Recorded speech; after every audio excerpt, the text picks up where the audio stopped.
back to Eastern Medicine Journey Through Asia. I'm your host, Charlene Bollinger. In the last episode, Ty and our team shared some amazing information from Philippines. After their last interview in Manila with Dr. Navarro, they headed to the airport and caught a 3.5-hour flight across the South China Sea and landed in Singapore. It's hard to believe, but this was the only country where they were even stopped by customs. And a simple registration of Bryce's drone with Singapore police took care of that. It must have been Ty's USA flag shirt that he was wearing that caught their attention. To begin with, here are a few interesting facts about Singapore. Despite its nickname, the Lion City, there were never any lions in Singapore. Singapore is a city, a capital, and a state all at once, making it one of only 3 city-states in the world, along with Monaco and the Vatican City. Singapore is one of the world's leaders in the number of death sentences, mostly to drug dealers. Chewing gum is banned in Singapore, except for those with a medical prescription. The average life expectancy in Singapore is 83.1 years, ranking 3rd in the world behind Japan and Switzerland. And breast cancer is the most common cancer, accounting for 33% of cancers in women.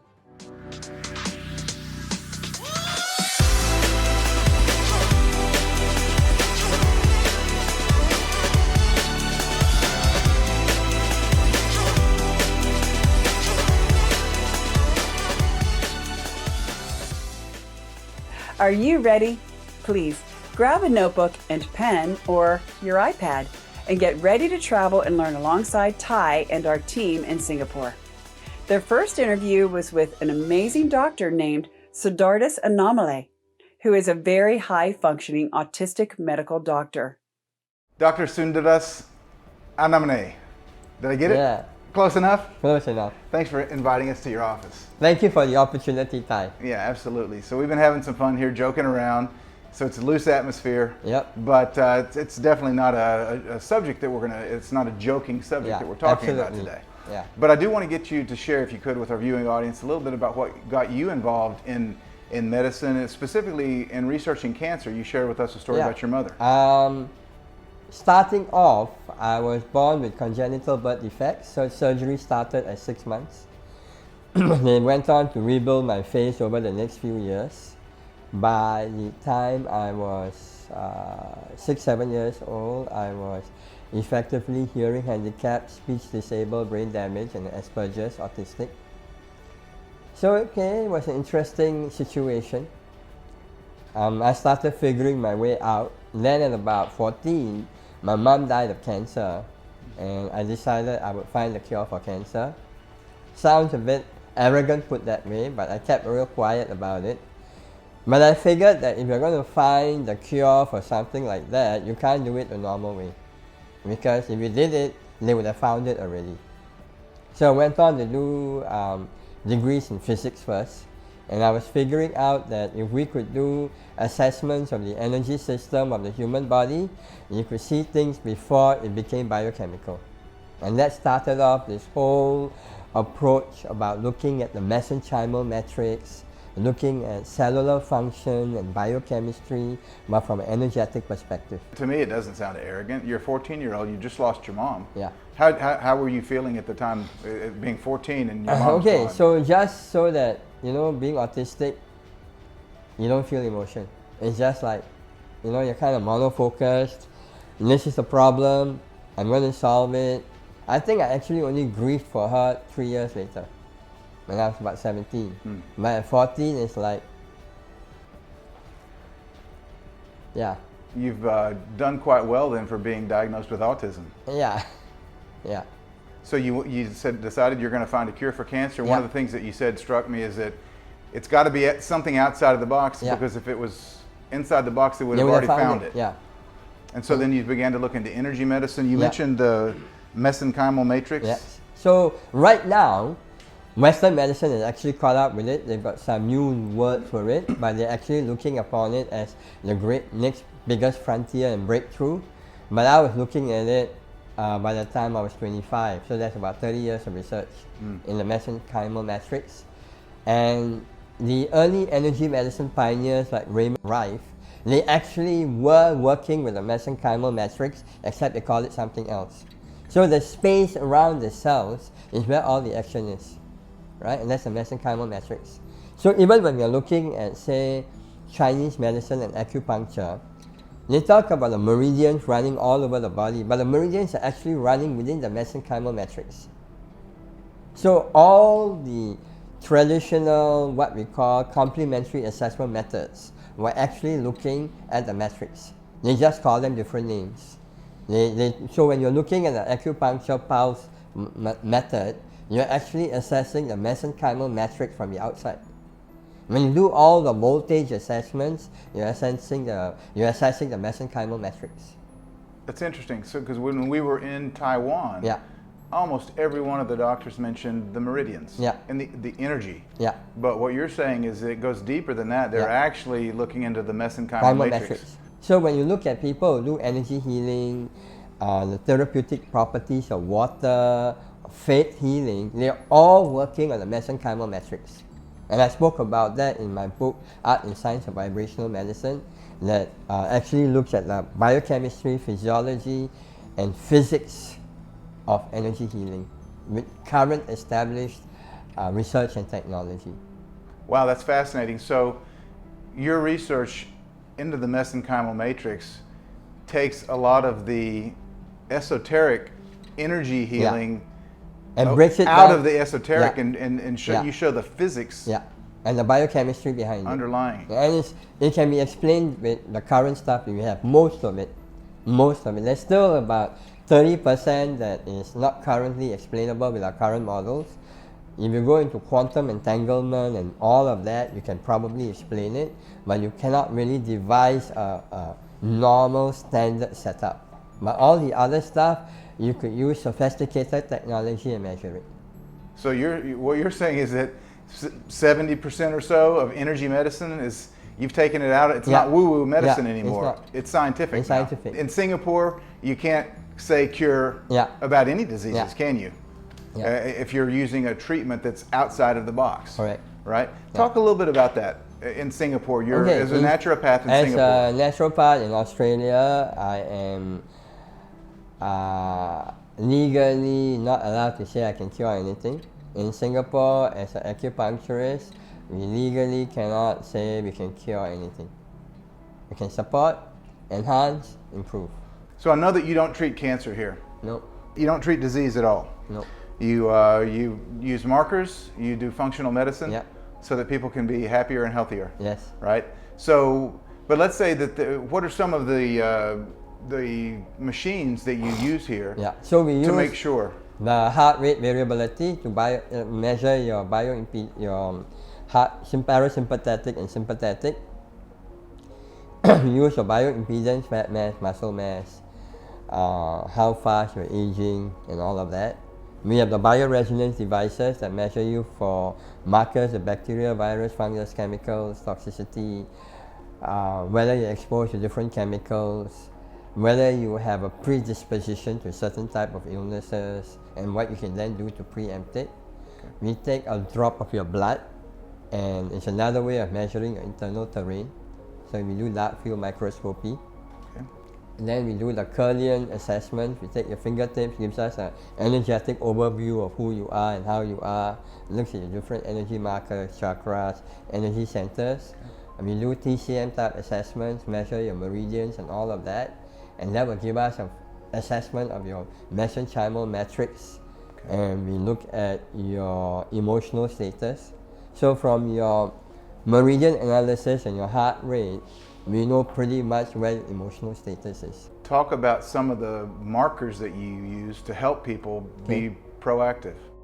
So in the larger sense, I'm going to keep it simple, then I'm going to expand on it. The simple one is inflammation, markers for inflammation, and markers for deficiency, and markers for fat muscle balance. Because normally when you have cancer, most people who have cancer die of cancer because they lose muscle mass.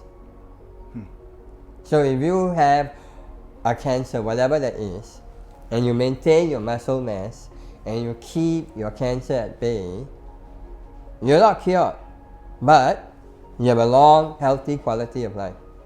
Okay. Whereas if you cure the cancer and you lose muscle mass, you have compromised your integrity so much that your reserves, your functional reserves are depleted, and you die because you run out of reserves. Does that sound familiar? Running out of reserves? That's what happens with most cancer patients. They run out of reserves, and it's not actually the cancer that kills them in the end. They die from cachexia, also known as the wasting syndrome. They are malnourished. Let's have a listen to our good friends Dr. Patrick Quillen and Dr. Bitar discussing this topic in The Quest for the Cures. 40% of cancer patients die of malnutrition, not of the cancer.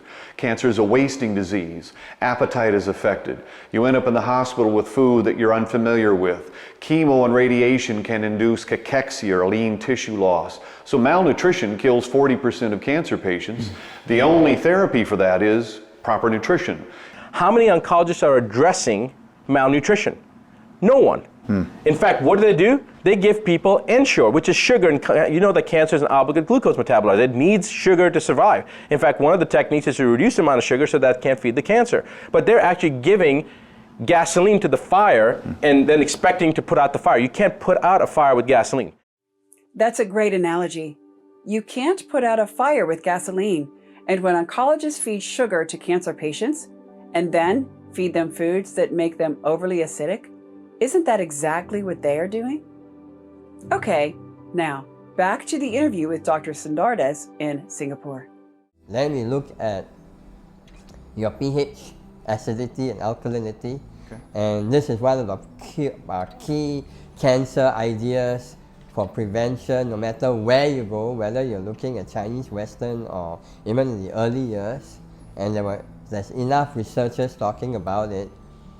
In the medical model, they only look at the blood pH, and when they say your blood pH is compromised, then you're in trouble. But before your blood pH is compromised, the pH of your mouth and your urine is compromised. And after a long time of that, you deplete all your mineral reserves, then your blood pH is compromised. So doesn't it make more sense to change it at that point before your blood pH is actually compromised? Absolutely. And yet, Yeah. people will argue with you and say, oh, you know what, urine, doesn't matter, wait until your blood pH is compromised. Again, you're back to early warning markers.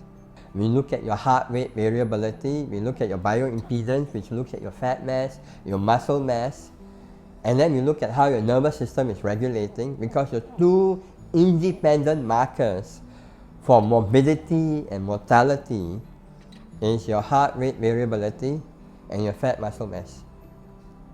So regardless of what your disease is, if these two are significantly affected, you're heading for trouble, you're heading for dysfunction. When you mention heart rate variability, what do you mean? You're looking at a balance between your sympathetic and your parasympathetic nervous system. There are different instruments that measure that, but really it's your pulse in TCM and others is a good way of assessing it, but when you want to be really technical about it, is whether your heart is regular or too regular is a measure of how healthy you are.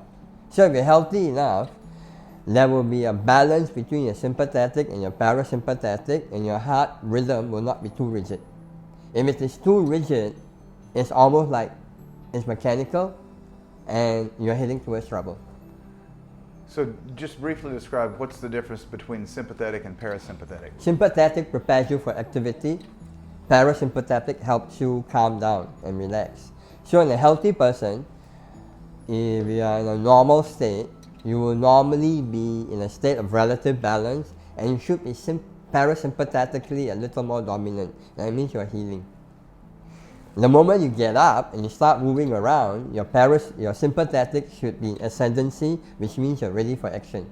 Now, if some people, when they are sitting down and doing nothing, they are in a sympathetic mode, which means they are anticipating trouble, which means that even when they're sitting down, they are in a fight or flight mode. They will never heal. And a lot of people with chronic illnesses, before they actually become sick, they are in that state. Okay. So we do this, and in 10 minutes, I can tell you, you know what?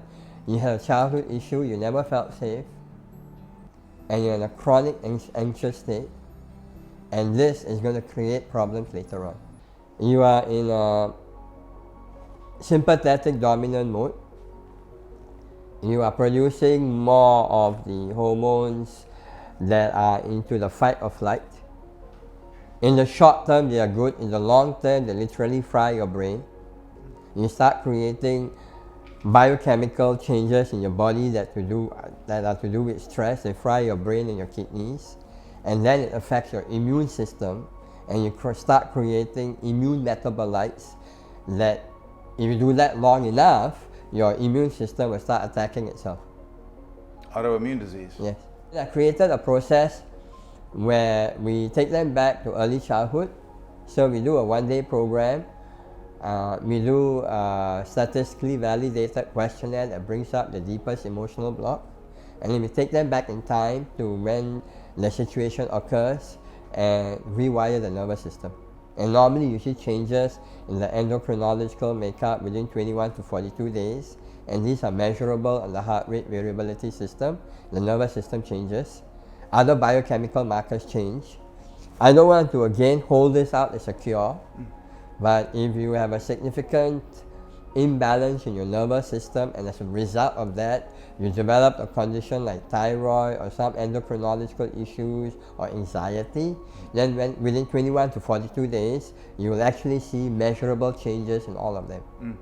Either with some kind of testing, blood biochemistry, and what have you. So again, what you've just done is you've connected a lot of the dots for me, because we've heard if you've got issues with forgiveness, or you've got emotional baggage, or you had a trauma that happened earlier in your life, you have to get rid of that, and then you can heal. What you've just showed is that by doing that within 21 to 42 days, you're actually rewiring the central nervous system. And then so now it's again, it's less esoteric. Now it's scientific. So what's happening? We go back to the mesenchymal matrix stuff that we spoke about, and I said I want to measure what happens on a cellular level. Okay, I want to measure this on a cellular level, and I want to have an idiot-proof system, so anyone can do this assessment and come to a similar conclusion.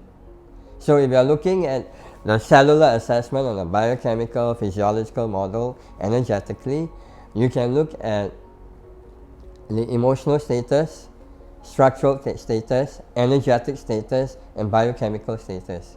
And the optimal test that we do measures all of this within about 40 minutes. So in a simple model, you say you have a headache.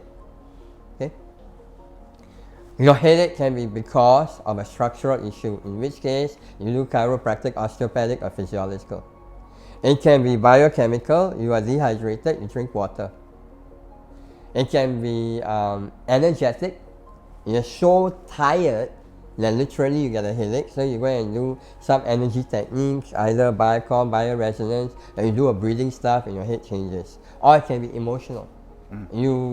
Something came up, you got so wired up by it, you got so angry, you become tense. But when you're tense like that and it's emotional, all the massage in the world will not get it, because the moment you've done the massage, you wire up again. So then we identify the emotional marker, and we get you to a point where you resolve it, the tension eases, the headache stops. What a great example. That's a very easy to understand analogy about the multitude of causes for a simple headache and how we must address the cause in order to resolve the headache. Makes a lot of sense, doesn't it?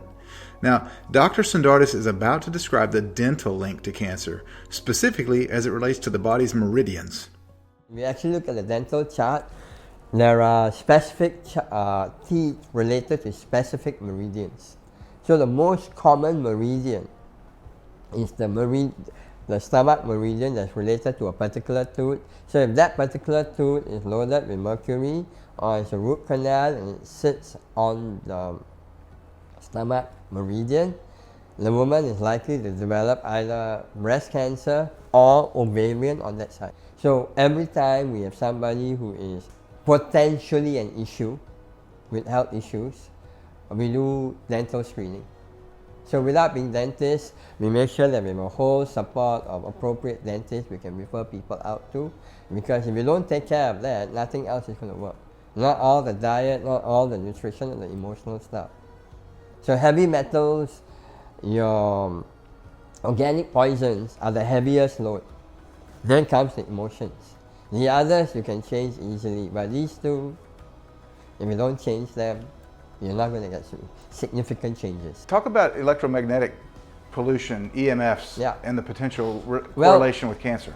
The EMFs are now emerging as the third major issue in the same category as heavy metals, organic poisons, and emotions. Why do we have so many children now in the local cancer clinics in Singapore with brain cancer? Wi-Fi. Wi-Fi brain cancer. Yeah. Because that was one of my questions. Why are so many kids getting cancers? Yeah, and then go and look at it. Now, the handphone companies are actually marketing handphone for kids. They've designed special models and modules that only kids can use. So what do you expect? And the density of the brain of the child's skull is thinner than the adults. So they require lower loads of Wi-Fi radiation before something happens. Before you have a critical inflammatory level that will then create cellular changes that will then lead to brain cancer. So if you want to make sure your kid has a good chance of brain cancer, your small child, give him a handphone give and him give him a an iPhone. Handphone, or give him an iPad. Wow. And let him spend 8 hours a day with it. The IARC, which is an arm of the World Health Organization, in 2011 classified cell phone radiation as a group 2B carcinogen. In other words, it probably causes cancer. Parents, please don't let your kids sleep with their phones. These devices have only been around for a couple of decades, and we are just now learning about how dangerous that cellular radiation is. Let's have a listen to Dr. Lee Aaron Keneally discussing this topic from A Global Quest. I'll tell you an experiment. My daughter, who's 19 now, she was in 8th grade, and we did this experiment in the office because we had thermography in our office. So we took a picture of someone's brain, and took a picture of their brain, or their head rather, first, before cell phone use, and then after 1 minute of cell phone use, after 5 minutes of cell phone use, and after 1 hour, and 4 hours later, the brain was still inflamed after cell phone use. Wow, there was still inflammation in the brain from cellular radiation exposure 4 hours before. And what about the wireless routers and all the other radiation-producing devices? The good news is that there are whole home devices, like the Key Machine, that can protect your home from radiation and turn it into a safe space. Now, back to the interview with Dr. Sundardas. So about 200 years ago in naturopathic medicine, they used to say that the process of dying began in the gut. So at that point, when I first started my training, it was a philosophical point. Now we know that there is your gut brain, and that your major immune system, about 70 to 80% of your immune system is located in your gut, and that the food you eat, the drink you take, actually interact with your gut. So there are three surfaces that we expose to the world outside. That's your skin, that's your lungs, and that's your intestines. Because whatever you eat from outside goes in. Yeah. So that will then affect your immune system. It will affect your hormonal system. It will affect your biochemistry. Now, most people don't know that you have 100 times as much microbes in your gut as the total number of cells in your body. 100 times? Yes. So they are the most important determinant of your health, of your mood, of your happiness. So if your microbes are in a manageable state, you're fine. If they are having a party, you are not. So how do we stop them from having a party? And that's where we go into understanding your particular biochemistry, your physiology. So we have different types of diet. So when we are working with people at different stages, we have correction diet. So you have an yeast overgrowth, we have an anti-candida diet. Then once you've corrected that, we have another diet to help your gut heal. Then we do a maintenance diet, which could be a blood type diet. So we've got over 12 to 15 different diets available, and depending on where you are on the whole scale, we take you through the different ones. Interesting. Yeah, and that would then mean at that point, you're eating right for who you are.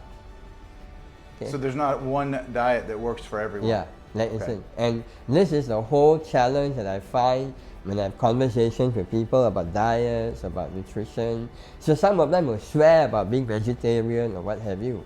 And you know what? If being vegetarian is good for you, great. If it's not, eat for your body, not for your belief systems. And I put approximately 10,000 people on different diet programs. 10,000 different diet programs. Yeah. What about the metals? The metals, you can either do intravenous chelation, which is not legal for us here. It's not legal. Not for us. Okay. You can only do intravenous chelation if it shows up in the blood, not if it shows up the other way. So we do oral chelation. You can do zeolite.